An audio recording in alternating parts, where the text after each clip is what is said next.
دوی کنفرانس که زانستی درباره گوهرین کشف هوایی لسروکاتی شارداری پاریس به بجداری پارێزگار و سروکن شارداری و امیندارین گشتین پایتختن ولاتین جهان پریوچو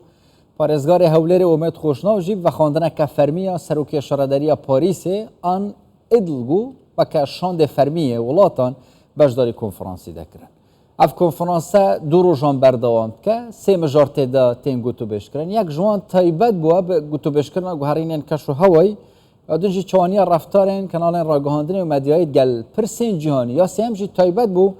مفاورگرتن ج انرژی پاکش و کسک کرنا باجران.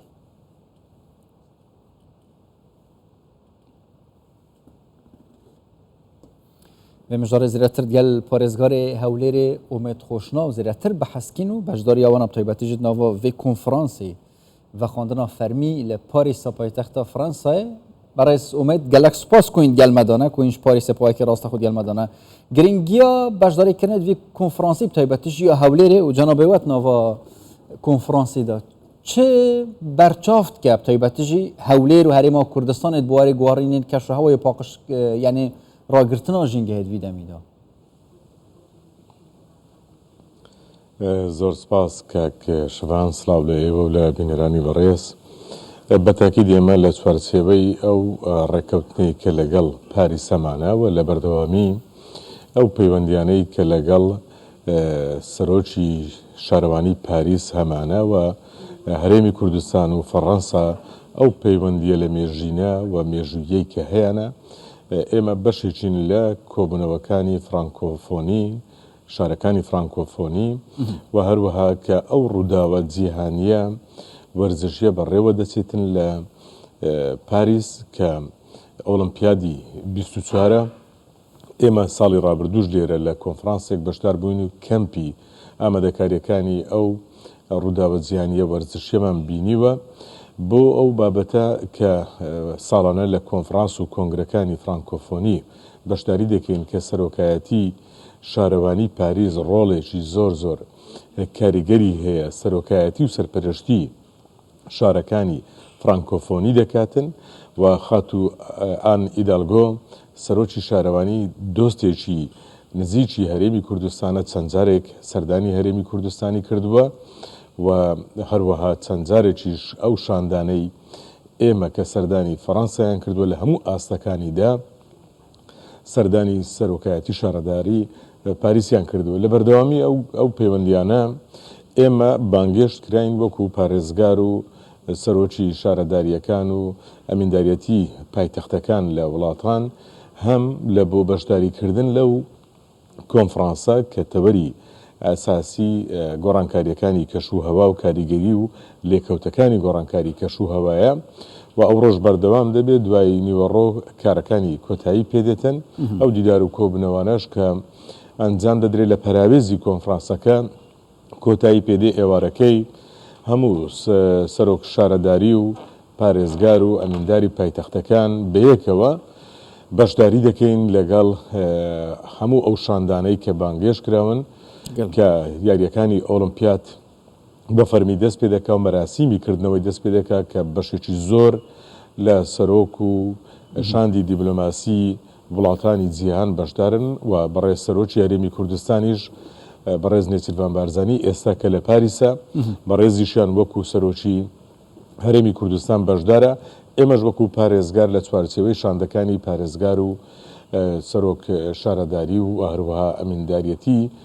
پایتەختەکان بەشداری دەکەین. گەلە باشە بجا هەموو هەردوو مژۆرە پێک بە بەحەسنی کۆدە چ قازانجێک ji بۆی هەولێری و هەرێما کوردستان هەبە چونکە هین لێ دەرێژێ حاضرن هەم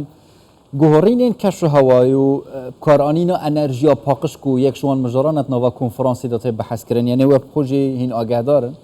dihî yani pêdana kareba 24 demjimêrî jî weke ezmûnît nava taxekê de taybetî jî nava hewlêrê de taxa şadî dest pê kiriye rêkeftin dê hebin gel aliyên taybetî jiyên wan welatên pêşkeftiyên bejdar ku we çav pêkeftin enerjiya wisa zêdetir bê tevkaranîn hîn weke werzijvanek jî ji bo ورزش هولری کوچاف به عالیم تایبتی جی تایبت ورشه و کودی افریقا المپیاد جی دست بکن یعنی هاوینه یارین المپیاد رکفتن ده هم تفدیتن آندا بەڵێ بەتاکی دێمە بابەتی گۆڕانکاریەکانی کەش و هەوا لێکەوتەکانی گۆڕانکاری کەش و هەوا پلانی حکوومەتەکان پرسێکی جیهانیە ئەو بابەتە پەیوەستنیە بە ناوچەیەک و جوگرافیایەکی دیاریکراو لە دنیادا بەڵکو بابەتێکە ئێستا ڕۆژەڤێکی گەرمی پلان و ستراتیژێتی حکوومەتەکانە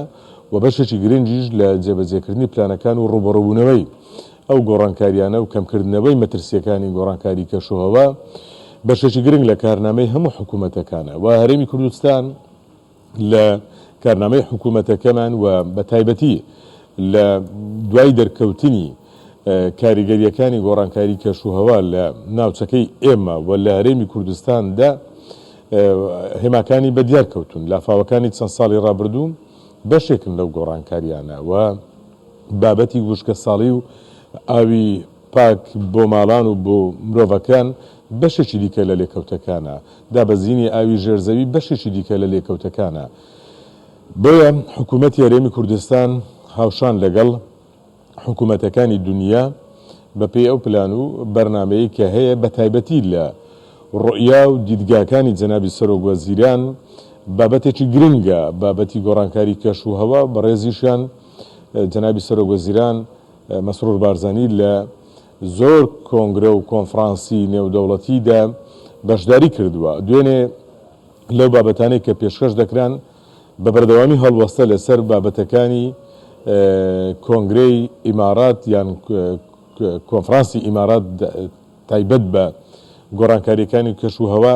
جەختی لەسەر دەکرایەوە و لەو نێوەندەشدا حکوومەتی هەرێمی کوردستان هەموو ئەو ئیجراعاتانی لە ساڵانی ڕابردوو لە 2-3 ساڵە گیراوەتە بەر لە زیادکردنی ژمارەی پەندا و بۆندەکان بەندا و پۆندەکان و هەروەها لە هەموو ئەو بابەتانی کە کراون بەشێک لە پلانەکان جێبەجێ کراوە لە سەوزکردنی شارەکان لە بەرزکردنەوەی ڕێژەی سەوزایی لە پرۆژەکانی یەکەی نیشتەجێبوون و تەنانەت لە ناو شەقامەکان و لە هەموو ئەو شوێنانە ئەوە بەشێک بووە و هەروەها سوودوەرگرتن لە وزەی خۆر کە ژینگەی وڵاتی ئێمە کەش و هەوای وڵاتی ئێمە زۆر لەبارە زەمینە ڕەخسێنراوە بۆ ژمارەیە کۆمپانیای گەورە کە ئێستا لە هەرێمی کوردستان و لە هەولێر کار لەو بوارەدا دەکەن لە ئایندەدا هەم بەرهەمێکی کارەبایی خاوێن کە لە وزەی خۆرەوە وەکە وەکو وزەی خاوێن باسی لێوە دەکرێتن سوودی لەوە بژرە بەرهەم بهێندرێ و هەروەها زەمینە ڕەخسێنراوە بۆ کۆمپانیاکان وهانی هاوڵاتیانیش دراوە لەوەی کە هاوڵاتیانیش ئێستا بە خۆشحاڵیەوە بەشێکن لە جێبەجێبوونی پلانەکە تەنانەت لە فەرمانگەکانی میریشدا ئێمە پلانێکمان دەست پێ کردووە بەشێک لەوانە کە سوود لە پەنەڵ و لە وزەی خۆر وەربگرن لە بۆ دابینکردنی کارەبا کە وەکو باسم کرد ژینگەیەکی لەبارتر دەڕەخسێ و ڕوبڕووی گۆڕانکاریەکان دەبینەوە تەنانەت ئێمە لەو هاوبەشی و ڕێکەوتنێک کە لەگەڵ پاریس هەمانە سوودمان لە ئەزمونێکی دیکەی پاریس وەرگرت وەکو شۆڕشێک لێرە سەرۆکی شارەداری دەستی بەوە کردووە پلانی پایسکیل بەکارهێنان لە هەموو شەقامە گشتیەکان تقریبان گەیشتێتە ئاستێکی زۆر بەرز ئێمە لەوە سوودمان وەرگرتووە ئێستا دیزاینی بەشێک لە دیزاینەکانی شەقامە سەرەکیەکانی شاری هەولێر لە کۆتاییدایە ئینشاڵڵا لە ئایندەدا دەستی پێ دەکەین کە هەم پاسکل لە هەولێر بابەتێکی کولتوری بووە لە مێژینە هەبووە بەڵام لە ماوەی چەند ساڵی ڕابردوو وەکو عیبەیەک و شەرمەیەکی لاتیە کەوە دیسان پەیوەند دەبێتن بە بابەتی وەرزش سەحەتی مرۆڤەکان تەندروستی ئینسانەکان و بەشداریکردنی ئێمەش لەو کۆنفرانسە و لە هەموو دیدارەکانی پراوێزی کۆنفرانسەکە و هاوشان لەگەڵ پارێزگار و سەرۆکی شارەداری و ئەمینداریەتی پایتەختەکان لەو ڕووداوە وەرزشیە کە دەستپێکی یاریەکانە ئەوەش دەستپێکێکی گرنگە بە تاکید ئێمە وەرزش لە وڵاتی ئێمە بەشێکی گرنگە لە ژیانی ئینسانەکان و وەرزش لە شارەکانمان و لە چوارسێوەی یانەکان و تەنانەت لە ئاستی تیپەملیەکان و وەرزشە جۆرا جۆریەکان و وەرزشە تاچیەکان و کۆیەکان هەمویان ئەگەر ببینین ئەنجام لە دوای ئەنجام سەرڕای ئەو دۆخە سەختەی لە وڵاتی ئێمە هەبووە بەڵام گرنگی هەبووە لەو بابەتەشدا ئێمە هەوڵەدەین لە پەیوەندیمان لەگەڵ شارەکان لە پەیوەندیمان لەگەڵ پارێزگاکانی دیکە ئەو پەیوەندیە وەرزشیەش دروست بکەین کە ئەویش ڕایەڵەیەکی بەهێزی باشی پەیوەندی دروستکردن دەبێتن ئێستاش لە دنیای نوێدا پەیوەندی شارەکان زۆر بە گرنگی تەماشا دەکرێت دەبێتە بنەمایەک لە بۆ پەیوەندی حکوومەتەکان لە بۆ پەیوەندی دەوڵەتەکان و گەلەکان ئەو دیبلۆماسیەتی شارەکان کە لە چوارچێوەی سیستەر سیتی و لەو مەحفەلانە یەکتر دەگرێتەوە بنەمایەک دەبێتن لە بۆ دروستکردنی پەیوەندی دەوڵەت لەگەڵ دەوڵەتەکان و حکوومەت لەگەڵ حکوومەتەکان ئێمەش لەو نێوەندەدا لە هەموو ئاست و بوارەکاندا لە هەموو سێکتەر و مەجالەکاندا دەمانەوێت پەیوەندی هەولێر لەگەڵ پارێزگاکانی دیکەی دنیا لەگەڵ پایتەختەکانی دیکەی دنیا بەرەو پێشتر و باشتری ببین. جداش وان هەردوو مژارە چاف و سەرۆکی شارەداریە مەزنە ئیستانبولی ئەکرەم ئیمامۆغڵۆژی کەتن و ئەو بانکێشتی هەولێرێ کردی هەن واناژین بانگێشتی ئیستانبولی کردینە ڕێککەفتنێک نێڤبەرە هەولێر و ئیستانبولی نزیکدا ئەمێ ببینن کەنگی ئەوێ سەردانە هەولێرێ بکەن. بەڵێ بەتاکید ئێمە ئەو کۆنفرانس و کۆنگرانە دەرفەتن کە لە پەراوێزی ئەوە دیداری تایبەت بەڕێوە دەچن. ئێمە دیدارێکی زۆر سەرکەوتوانەمان لەگەڵ بەڕێز ئەکرەم ئیمامۆغڵۆ سەرۆکی شارەوانی ئەستانبۆڵ هەبوو لەوێ گفتوگۆمان لەسەرەوە کرد باسمان لە پەیوەندیەکانی نێوان هەرێمی کوردستان و وڵاتی تورکیا کرد باسمان لە پەیوەندیەکانی خۆشمان وەکو پارێزگای هەولێر لەگەڵ شارەکان و ژوورە بازرگانیەکان و بابەتانە کرد بەڵام لەگەڵ ئەوەشدا ئەستانبۆڵ شارێکی گرنگە ئێمە پێشتریش ڕەنگە بەشێک لە پەیوەندیمان هەبوو بێتن کە چەند جارێک نیازی ئەو دیدارە هەبووە ئێمە لە دیدارەکەماندا بانگێشتمان کرد بە ڕێزیان زۆر بە خۆشحاڵیەوە قبولی کرد گوتی من خۆشحاڵ دەبم بە تاکید لە ئایندەدا لەگەڵ یەکتر لە گفتوگۆ دەبین لە ڕێککەوتن لەسەر کاتێک کە بە ڕێزیان سەردانی شاری هەولێر بکە و هەر ئەوەش بوو بەڕێزیشیان وەکو سەرۆکی شارەوانی بانگێشتی ئێمەی کرد لە بۆ ئەستانبۆڵ ئێمەش قبولمان کرد و دیسانەکە لەوەی بە شانازیەوە قبولمان کرد و باسمان لەوە کرد لە چوارچێوەی ئەو گفتوگویانەی کە دەستی پێ دەکەین لەگەڵ یەکتر لەسەر هێڵ دەبین لە ڕێککەوتنی کاتێک لە هەردوو سەرداندا و تەنانەت بانگێشتی ئێمەشی کرد لە مانجی ئاب کۆنفرانسێکی دیکە سەبارەت بە ئەستانبۆڵ و شارەکانی دیکە هەلێرە لە پاریس بەڕێوە دەچیتن بانگێشتی ئێمەی کرد لەو کۆنفرانسەشدا بەشداری بکەین. وڵاتی تورکیا بە نسبەت هەرێمی کوردستان جگە لە جیرانەتیمان و دەرگایەکمان بەڕووی دنیای دەرەوە و لە ڕووی بازرگانیشەوە یەک لە وڵاتە گرنگەکانە ئێمە ئەو دەواازە گرنگەی بەستانەوەی هەرێمی کوردستان بە دنیای دەرەوەی و لەگەڵ ئەوەشدا تورکیاش لە هەرێمی کوردستان سوودمەند بووە دەواازەی ئێمە لە گەیشتنی کاڵاکانی تورکی کە دەبینین بە چ جۆرێکە نەک لە بۆ هەرێمی کوردستان بەڵکو لە بۆ عراقیش وڵاتی تورکیا لەو بابەتەدا سوودمەند بووە و لەگەڵ ئەوەشدا لە هەموو بوارەکاندا پەیوەندیەکانی نێوان هەرێمی کوردستان و تورکیا بەرەو باشی و باشتر دەڕواتن و ئێمەش ئەو پەیوەندیانێک کە هەمان بۆ لەگەڵ شارەکانی دیکە کە ساڵانە لە دیاربەکر لە ئامەد بەشداری کۆنفرانسەکان دەکەین و لەگەڵ شارەکانی دیکەی تورکیا ئەو پەیوەندیانەمان هەبووە لەگەڵ مێرسین هەمان بووە ئەو پەیوەندیەی هەولێر و ئەستانبۆڵیش دەستپێکردنی قۆناغێکی دیکەی نوێی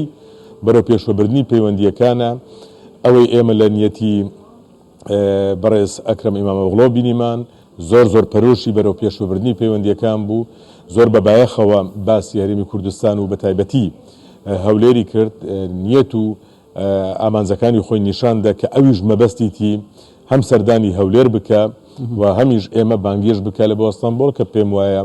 بەتاکید لە ئایندێکی نزیکدا ئەو پەیوەندیانە دەچنە قۆناغی دیکەوە ئێمە هەردوو لامان لە پێناو بەرژەوەندی هەردوو لاماندا پەیوەندیەکان بەرەو پێشتر دەبین و سوود لە یەکتر وەردەگرین و چەندین دیداری دیکەشمان هەبووە و ئەو ڕۆژ دیداری دیکەمان لەگەڵ پارێزگار و سەرۆکی شارەداری و ئەمینداری پایتەختەکان دەبێتن. گەلک سپاس بەڕێز سومێت خۆشنا و پارێزگارێ هەولێرێ پایەکی ڕاستەخۆ ئینژە پارێزێت گەلمەدەبوون سپاس بووە.